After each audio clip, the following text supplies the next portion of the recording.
What is up, everyone, and welcome back to another video. So in today's video, we're going to be talking all about Fortnite Chapter 6 Season 3 Super, which just came out. I'm going to be giving you guys all the tips and tricks you need to know for this new season, from the new meta items to the best way to practice. This is going to apply to both builds, zero builds, or even OG if you prefer that, but most of it's going to be focused around the new season. Before we get into it, guys, be sure to drop a like if the video helps you out, subscribe to the channel, and turn on those post notifications if you're new and you want to see more content just like this in the future. And also, guys, if you want to show some extra support, it's always super appreciated if you could use code Teckoh in the item shop. It's 100% free and it does help me out a lot. Thank you so much to everyone who's still using it. And lastly, guys, let me know down in the comments what your guys' favorite changes this season, what you like about it, what you don't like about it. Basically, just give me your thoughts.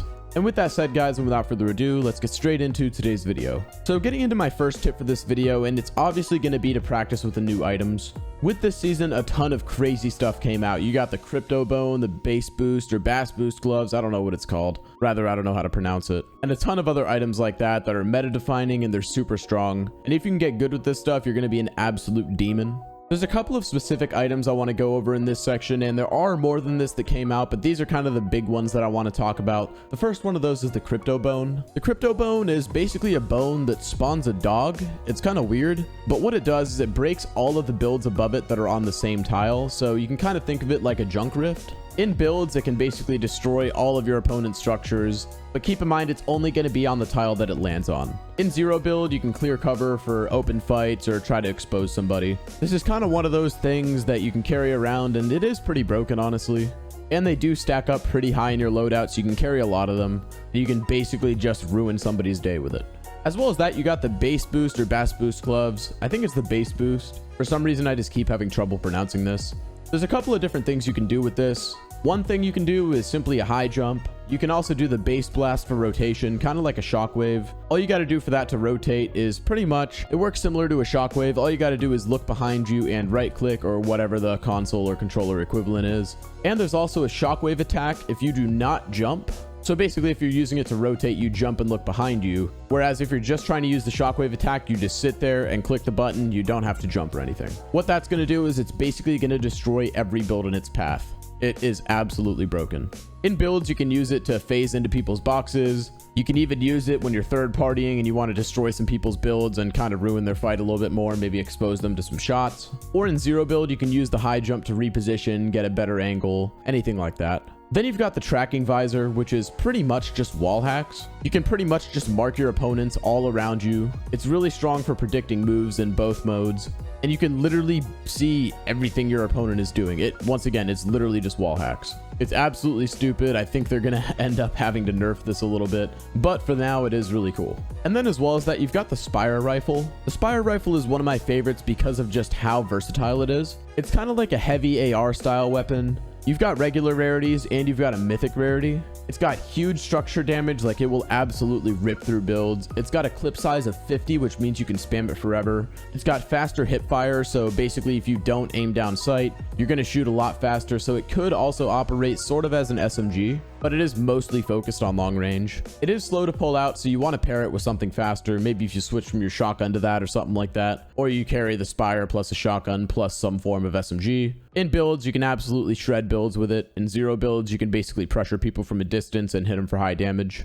Overall, guys, all those items I just listed are definitely worth picking up. Keep in mind the meta items are also still there, like the Sentinel Pump I would certainly say is the most popular shotgun right now, and it's for good reason. So get used to all that stuff I listed and keep testing out the new meta, keep testing out all the new items and get good with them. A lot of people struggle to adapt when a bunch of new stuff is added like that, so the biggest thing you can do to separate yourself from the other players is simply get better with the new items. The next tip I have is to leverage boons to match your playstyle. Boons, which include Stormcaller, Speed Healer, Combat Acrobat, and Heightened Senses. They scale with your hero rank, which is obviously your intra-game rank. And one thing I want to mention real quick is that your hero rank is entirely different from your actual rank in Fortnite. So if you're playing ranked mode, don't let your hero rank trip you up. It's basically a rank for that particular match that gives you different abilities. The way these work is Stormcaller pretty much gives you shields in the storm for late game rotations or pretty much anytime you're in Storm. You can last way longer in Storm fights than other people, and if you end up in shambles in late game or something like that and you get behind the zone, you're still going to have a decent chance to get some heals.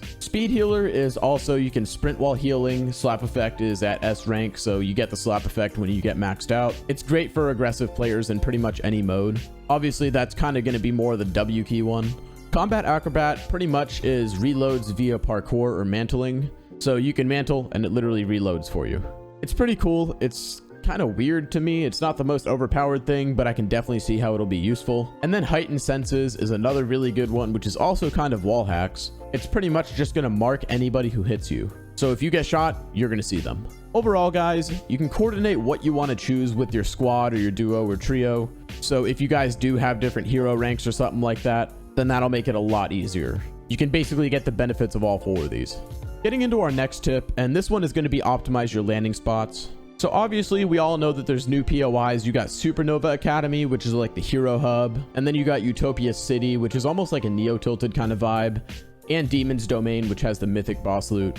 They all have their different benefits, and for this section, obviously the biggest thing you can do to improve at these places is simply to go to these places and learn them. So I'm not really going to get too much into detail about each individual POI or what it has. Obviously, if you guys want to play aggressive, you can land somewhere like Supernova Academy with hero caches and tech labs and stuff like that. It's great for getting into a lot of fights, and it's great for getting yourself stacked off spawn. Or you can land at smaller POIs like the more remote areas around the edges of the map. I'm noticing nowadays those are pretty much empty just because of the OP stuff that you have at like Supernova Academy or the other new POIs. So overall, guys, get used to pretty much every location on the map if you can, and try to figure out the best 2 or 3 spots that you like to land and kind of get really good at those, figure out a loot route and all that good stuff.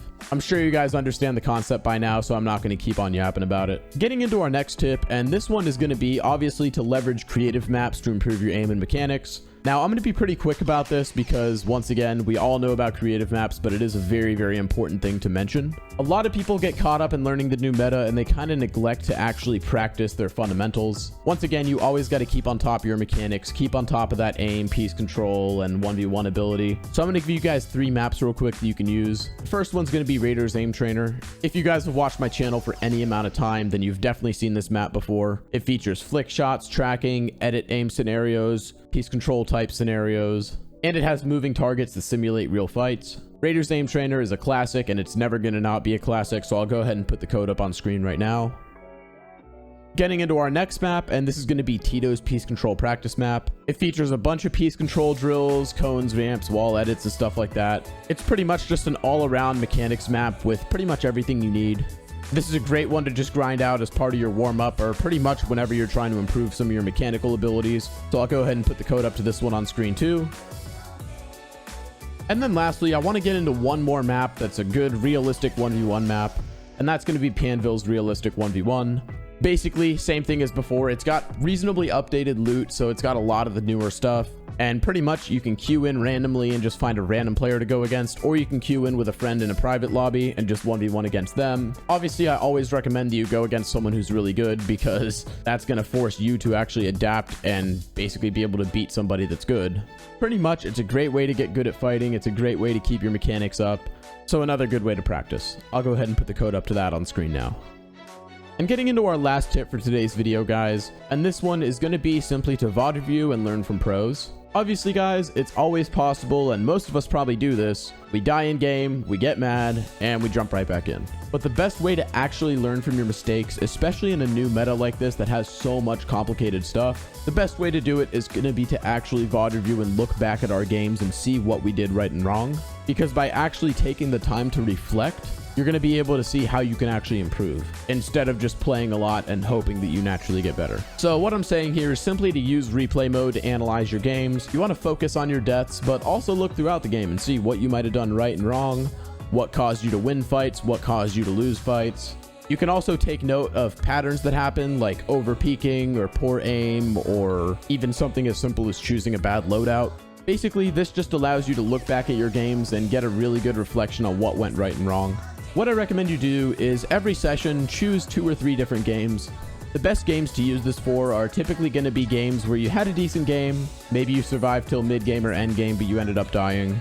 Those games are going to give you the most opportunity to have some insight into what you actually did right and wrong. what caused your game to start going well, what caused it to start going poorly, what caused you to die. It's going to give you a lot of different perspective. And then the last part of this is simply to learn from pros. Obviously, you can watch Twitch streams, you can watch highlights videos, you can watch even tournament videos or anything like that. Once again, the pros are pretty much always ahead of the meta because they're pros for a reason. So it's a really good way to learn some new strategies and learn some different stuff that they're doing that you're not. So that should also help you a lot. But with that said, guys, that's going to wrap it up for today's video on how to improve super fast in Fortnite Chapter 6 Season 3. Overall, we went over pretty much all the important new meta items, talked about creative and keeping your fundamentals strong. Then we talked about, obviously, VOD reviewing, which if you've watched my channel for any amount of time is pretty much my favorite tip to ever give. Let me know, guys, down in the comments how you guys are feeling about this new season. I do think it's definitely an upgrade from last season with the stuff they had in the game. And honestly, guys, I'm enjoying it so far, so let me know how you guys are feeling about it. And let me know down in the comments what videos you guys want to see next on the channel. Obviously, we got a whole new season out. We also got OG Season 4, so whatever you guys want to see, I can probably make it happen. Make sure to like the video if you enjoyed it. Subscribe to the channel if you're new and you want to see more tips and tricks content just like this. And as always, guys, big thank you to everyone using code Teckoh in the item shop. It's completely free and it does help me out an absolute ton. With all that said, guys, thank you all for watching and I'll see you guys in the next one. Bye for now.